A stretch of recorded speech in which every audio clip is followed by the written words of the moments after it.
Hey, welcome to my channel. In this video, I'm going to talk about my tortoise Marley. Marley is a red-footed tortoise, and for these kinds of tortoises, humidity is really important.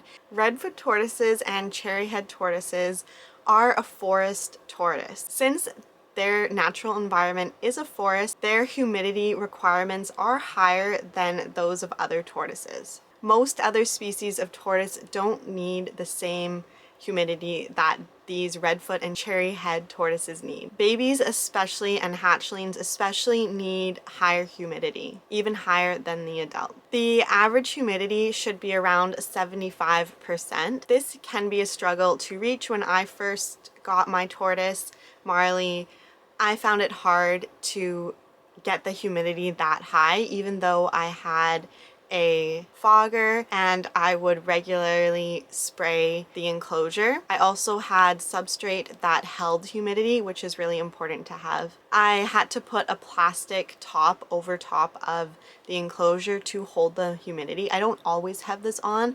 I take it on and off, but I've found a really good system that keeps the humidity high enough. Hatchlings and younger tortoises need the humidity even higher than 75%, around 85%. These tortoises can dehydrate really quickly, so it's something that needs to be consistently high. I mentioned a few ways that I keep my humidity high. Some other ways are reptile foggers, a room humidifier, and spraying down the walls and the substrate multiple times a day. It is also important to be sure that you have substrate, as I mentioned, that holds humidity really well and doesn't dry out quickly. You should also have a shallow water dish that you replace with fresh water. It is important to have quite a thick layer of substrate because these tortoises like to kind of bury and dig themselves into the substrate, and the substrate should have a cooler layer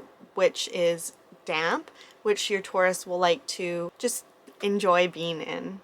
That's another way that they keep hydrated. You should also consider having a humid hide, something like cork bark or a little clay pot that they can crawl into, and an area where they can burrow. It's important that their enclosure has this space that is cooler and has a higher humidity, so this is created by having a hut or something that they can go into and burrow into. So they should have kind of a range of humidity and temperature throughout the enclosure, so they can choose if they want to be hot and bask or if they want to cool off and hydrate a little bit. They can freely move around and pick the temperature that suits them best at the moment. You should also bathe your tortoise regularly, and younger tortoises every day should have a shallow, lukewarm bath. It's important that you keep the water in your tortoise's bath very shallow because they're not good swimmers and they can drown. Their bath can be about 10 to 15 minutes long, and their water should be warm. You should test their water with a thermometer before putting them in to make sure that it's the right temperature. The water should be slightly warmer than your tortoise's temperature.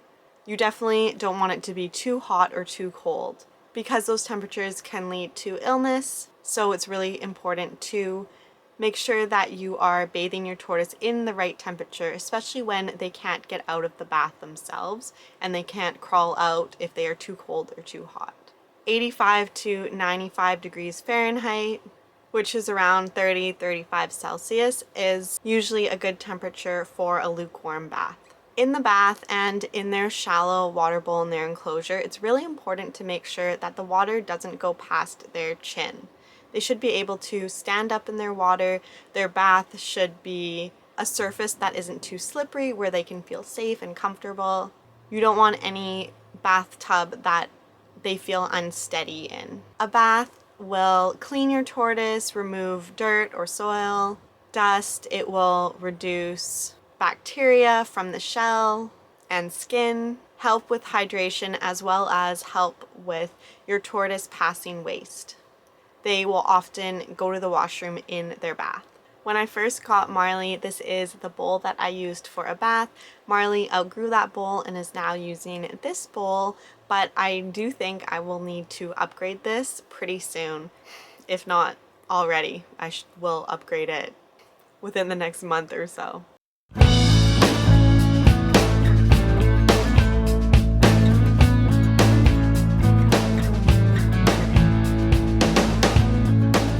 hope this video was helpful and insightful and you enjoyed it. Please like and subscribe, and I'll see you in the next video.